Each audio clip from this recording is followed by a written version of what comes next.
permata berharga, berbinar indah dalam kesucian jiwa.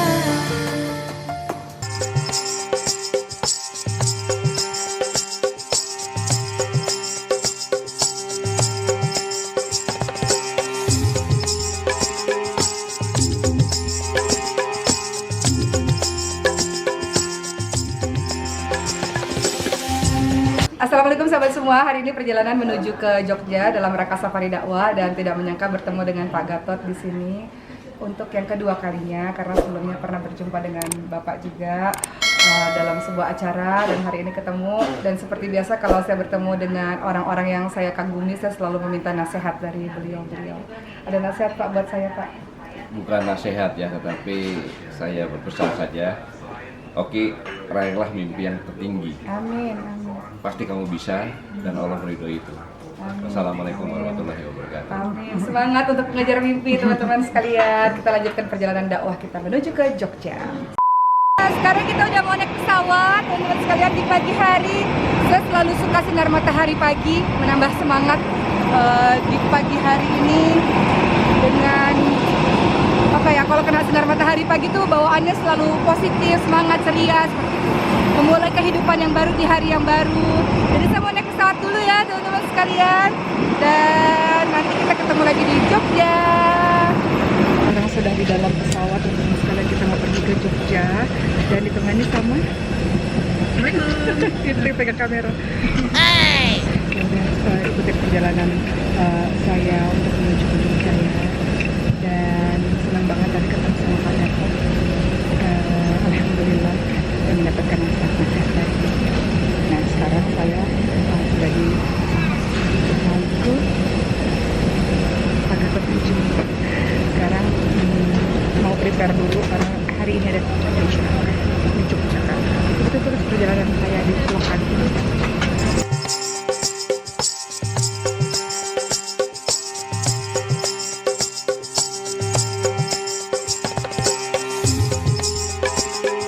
Allah berikan ujian bertubi-tubi, mana yang saja berikan kepadamu, mana yang saja tolong utamakan aku, karena Rasulullah ingatkan kalau kita berjalan berjalan menuju kepada Allah, Allah akan berlari menuju ke arah kita. Tidak mungkin kita dekat kepada Allah, Allah lantas mengabaikan kita, tidak mungkin. Hanya saja setiap orang yang ingin jadi orang baik, Allah akan menguji dia. Alhamdulillah, saya baru selesai dari mengisi di Jogja International Hospital. Alhamdulillah berjalan dengan baik, berjalan dengan lancar. Karena ini masih dalam suasana Hari Raya Idul Adha, tadi saya membahas mengenai kisah kesabaran Nabi Ibrahim alaihissalam.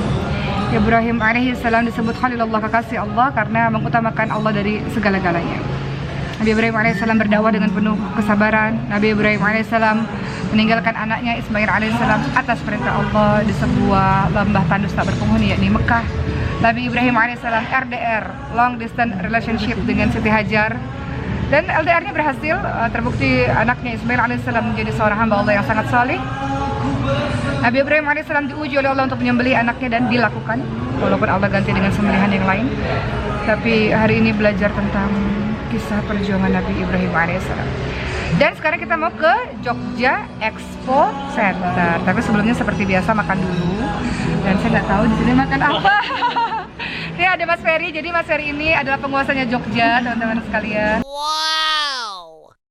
Beliau kalau makan kambing hari ini, oke lah, apa aja lah.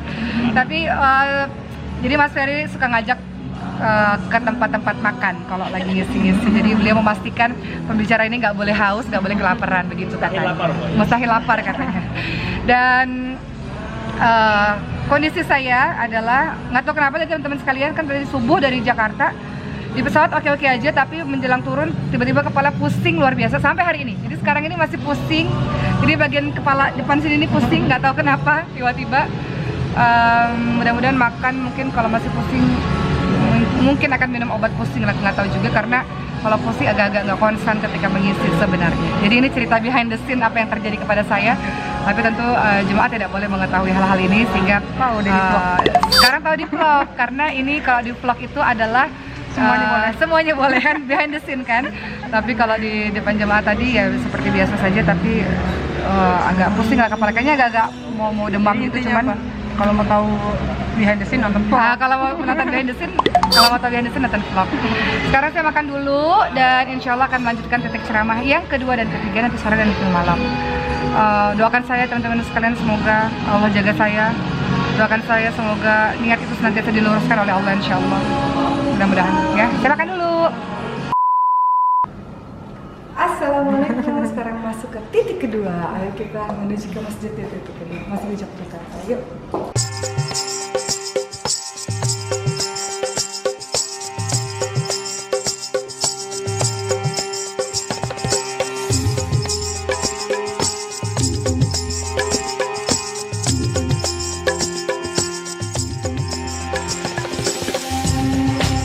Quran bagaimana yang tidak dibaca jangan sampai mengganggu teman-teman sekalian, betul nggak?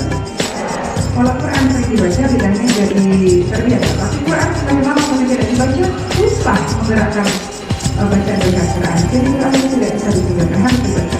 Jadi obat dari benda-benda yang sedih, hampa, sepi, lalu sepi celah keramaian, ada yang perasaan begitu. Atau apa itu kesedihan ini ada obatnya, ambil kesalahan dulu, ambil Quran, baca Al-Quran dengan cara yang baca dengan baik, baca dengan tenang, dan kita akan mendapatkan Al-Quran sebagai obat ini.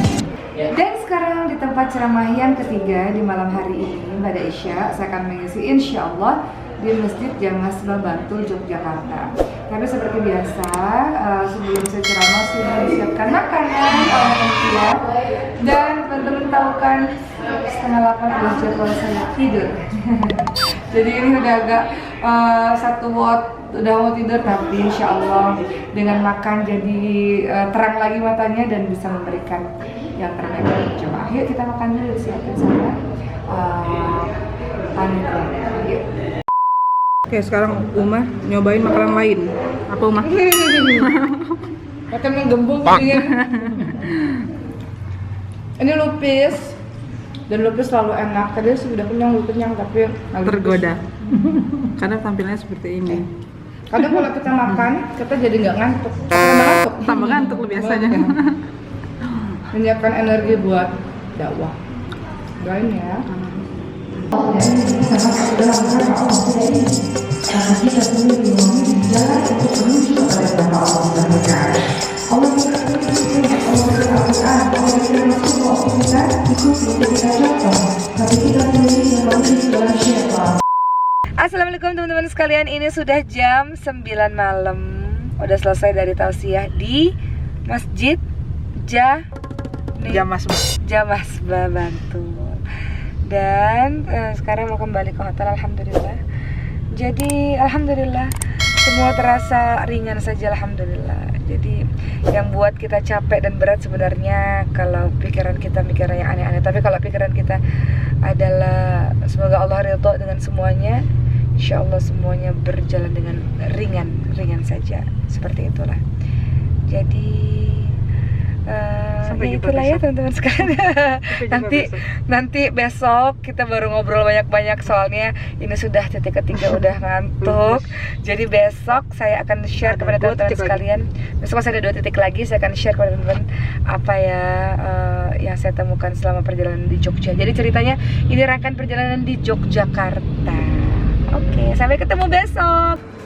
Assalamualaikum. Ini hari kedua di Yogyakarta dan sekarang saya mau ngisi ceramah di satu tempat, yaitu di Ayola. Apa sih? Ntar dulu sambil jalan ya. Di Ayola Tasnim Convention Hotel Yogyakarta. Oke, temanya apa? Temanya adalah bersama besarkan manfaat.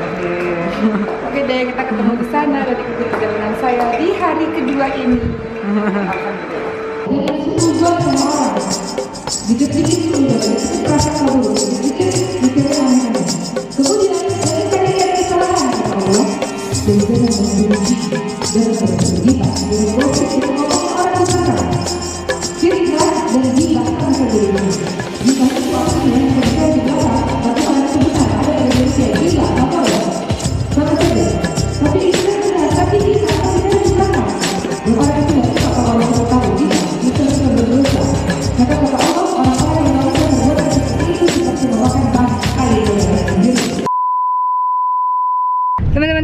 alhamdulillah tadi sudah selesai ceramah titik yang keempat.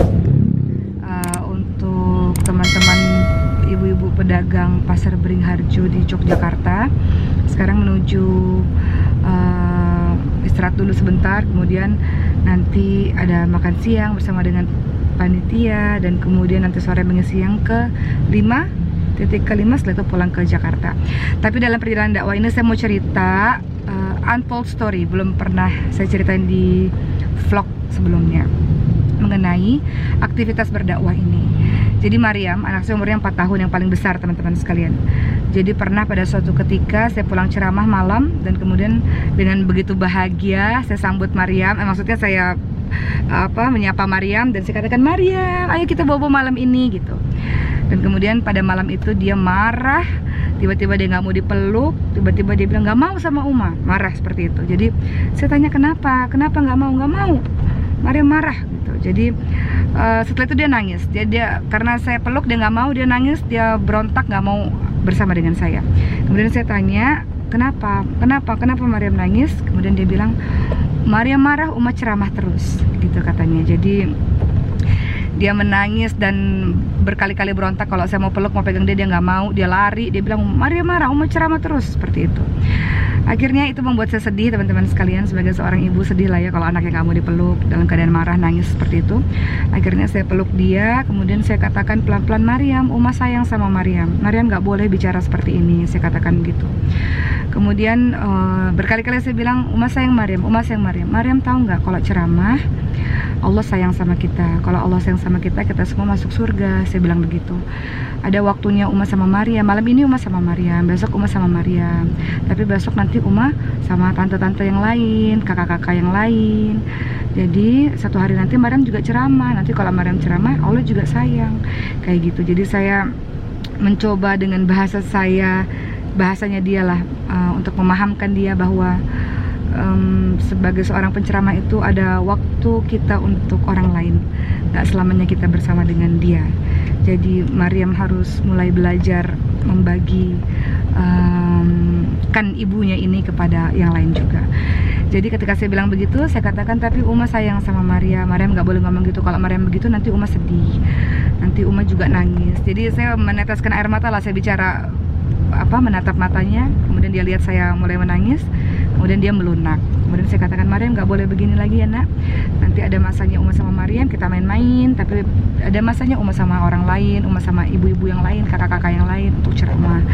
Kita melakukan apa-apa yang Allah suka. Kan Mariam tahu surga itu nanti dia tahu surga itu ada airnya, ada boneka, dia bilang ada es krim segala macam. Saya katakan, kalau kita masuk surga kita bisa minta apa aja yang kita mau, Mariam bisa seterusnya sama Uma, seperti itu. Akhirnya malam itu dia tenang, saya peluk dia, dan malam itu kita tidur bersama.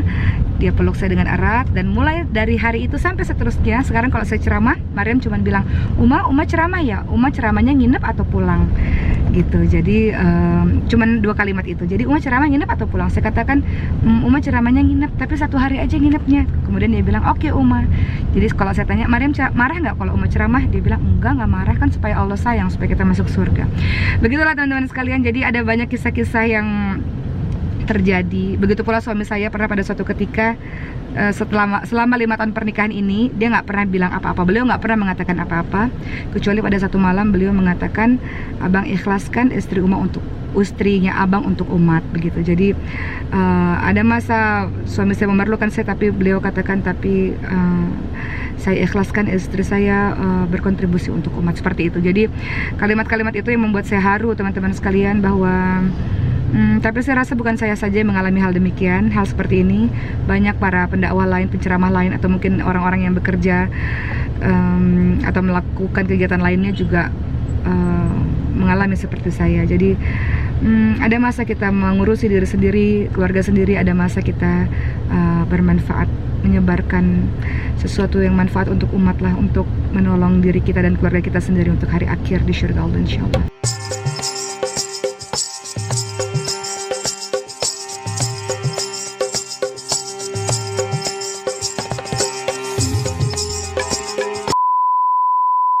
Dan akhirnya sampailah ini di titik kelima, alhamdulillah. Saya selalu kalau udah mulai ceramah-ceramah akhir tuh sudah ada perasaan-perasaan yang juga sangat bahagia ya. Karena udah mau pulang, udah mau ketemu anak, jadi rasanya berbinar-binar bahagia. Jadi kita mau ke masjid Baitul Hikmat di Jogja, dan kita akan berjumpa di sana. Tema ceramahnya saya diberikan tema mengenai anugerah yang terabaikan. Kalau kemarin juga temanya sama, anugerah yang terabaikan, cuman saya mengambil anugerahnya itu Al-Quran. Kalau sekarang kayaknya nggak mau sama materi ceramahnya, jadi dikasih tema anugerah yang terabaikan. Saya mau bahas soal anugerah kehidupan yang sering diabaikan. Orang panjang angan-angan, orang bermain-main, dia lupa bahwa kehidupan itu adalah sarana dia untuk mengumpulkan pahala demi pahala sampai waktunya berjumpa dengan Allah Subhanahu wa taala. Jadi saya akan banyak bahas hari ini mengenai memanfaatkan semaksimal mungkin kehidupan untuk mempersiapkan perjumpaan dengan Allah Subhanahu wa taala. Jadi kehidupan adalah anugerah yang tidak boleh diabaikan.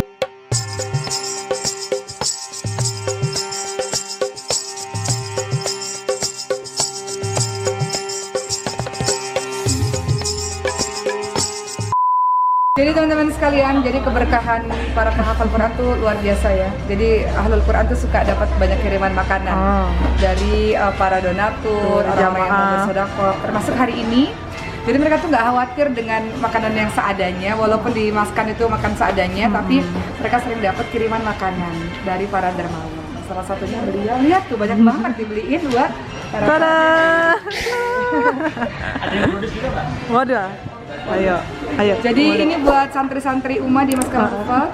Semoga bisa merasakan, katanya ini lagi booming Mbak Tianya. Jadi iya, katanya. Coba dirasakan kenikmatan Mbak Tianya, dan jangan lupa senantiasa mendoakan siapa-siapa yang sudah menolong kita insyaallah. Udah Mas. Makasih udah ngikutin safari dakwah saya. Doakan saya semoga senantiasa menjaga niat ini, semoga diluruskan oleh Allah. Semoga terus sabar dan istiqomah di jalan keimanan. Assalamualaikum, istiqomah teman-teman sekalian. Dah. Kau wanita syurga, bak bermain